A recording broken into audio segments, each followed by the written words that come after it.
Sa sumiklab na sunog, natupok din ang 300,000 pesos na cash na pera ni Mark Joseph na inutang sa tiyuhin para ipambili ng pampasadang jeepney.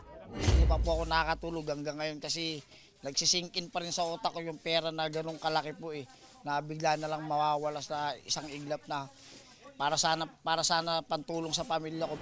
Pero ingatan mo lang baka Pinasirko-sirko na raw niya ang utak sa kakaisip kung saan kukuha ng pamalit sa pera hanggang sabay makapagsabi sa kanya na baka tanggapin pa raw ito ng bangko. Meron po mga nagsasabi sa akin na pwede daw po ipalitan po ng bangko kasi aksidente naman po yung nangyari kasi wala naman pong may kagustuhan na masunog yung pera.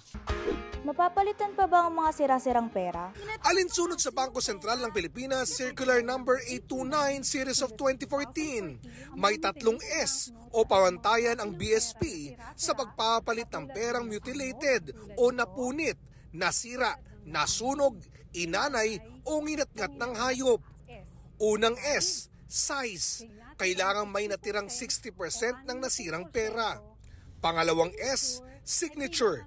Kailangang may natirang alinmang parte ng pirma ng BSP Governor o Pangulo ng Pilipinas. At pangatlong S, security thread na kailangang kita sa pera.